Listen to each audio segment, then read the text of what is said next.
I've heard a lot of people that are quite confused about Pro 7 and think it can't do some stuff that it can. Now, keep in mind that this is a bit of a hack. So if you try what I'm about to suggest to you, please respond back in the comments and I'll try and help you myself, because I don't want you bugging Renewed Vision with a hack that some of the people over in the ProPresenter users group came up with when, you know, it's not necessarily something that they support. So let's start by going into screens here and configure screens. And you'll notice that I have a Matrox DualHead2Go. This would work just as well with the TripleHead2Go or a DataPath X4. So what I did was I clicked the plus sign up here and selected this just like that and left all this stuff as it is. So, you know, it has my display chosen for this, which is the dual wide display, and my target is set to full. Then I added another screen and I clicked on that and then I selected it again. This is very important. And when I did, in fact, let me show you what message it comes up with when you add another one. You can select reassign to new, but keep instead click on assign to all. Now, if Renewed Vision didn't want us to do this, I don't know why they included this in here, because this is perfect for this situation. So click assign to all. I'm going to click cancel because I've already done that. And then it will be set to full. What I want you to do is change it to 2 by 1 right here. And change the alignment to the left one for your left one. If you're using a TripleHead2Go, then do 3 by 1 and select left, then add one for center, select the center one, and add one for right, and you'll notice that I clicked on right for the right one.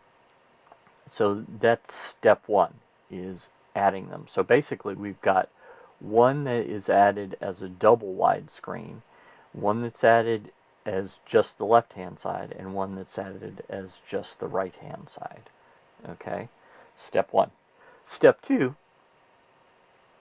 is you're probably going to want to preview this so that if you're switching back and forth during service, then you can see what's going on. So let's go into screens again and let's go to edit layouts for the stage screen. Bring that up, and I have already created a screen that is double wide here. So when I do that, I can add a screen preview. And don't make the mistake that I did here. I named my layout dual wide here and double wide. So right before I started recording, I had dual wide selected when I really needed double wide selected. So what we're doing here is we're filling this whole screen with the screen that is the double wide screen.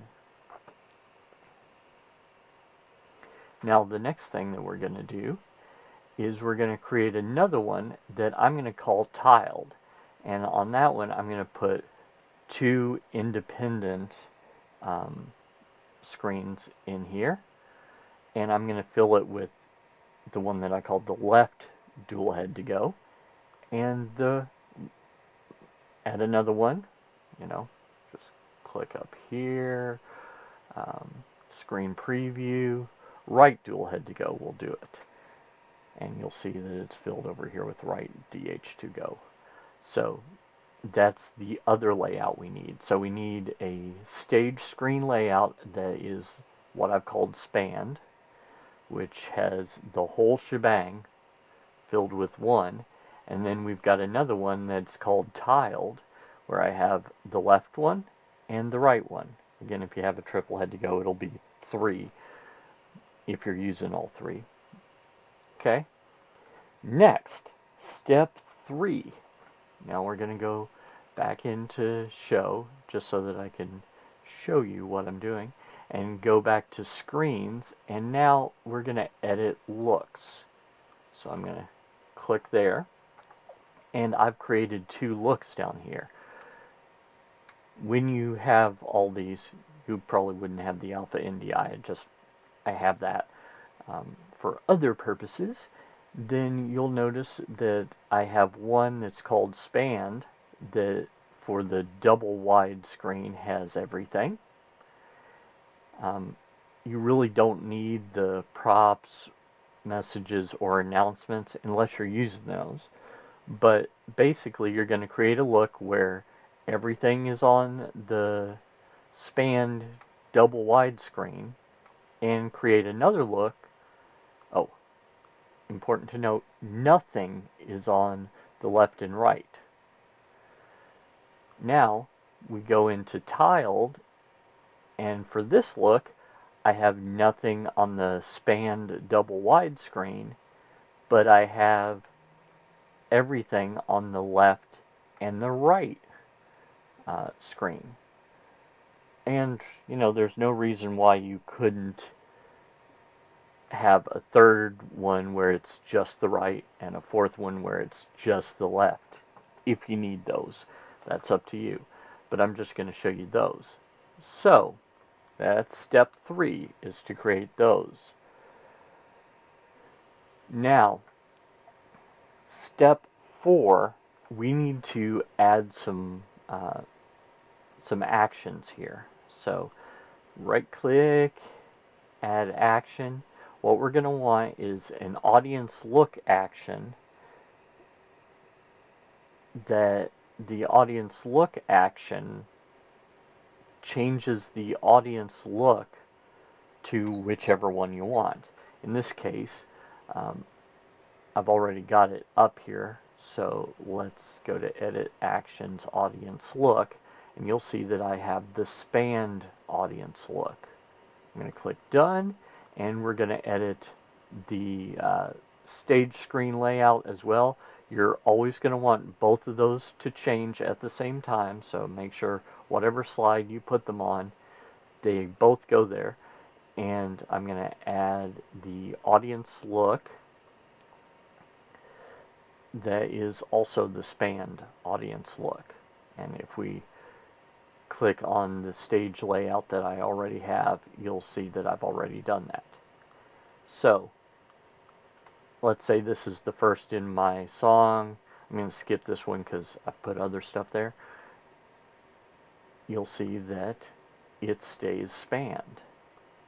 Now, on this, let's say it's a different song, or it's the message versus the singing part, or whatever. So we right click on that, and we again add an audience look action that changes it to tiled, and we add a stage display layout that changes it to tiled as well. So if we again look at our looks that I have, audience look, tiled. Right click and go to Edit Actions. Stage layout is also tiled. So let's say this is the first of the, let's say sermon you want spanned. So you click on this one, it's got spanned as I showed you before, and let's say this is the first of a song and you want that to be tiled. You click on it, and it changes your, see, I'm not actually looking at the output up here, I'm looking at the stage layout, the stage screen layout. That's the dual wide one that I showed you just a moment ago. And when I do that, it's always tiled. So anytime I go to one that has both of those actions on it, it changes it to spanned. And then everything after that stays spanned until I click on one that has the two tiled actions, and then everything I click on after that stays tiled.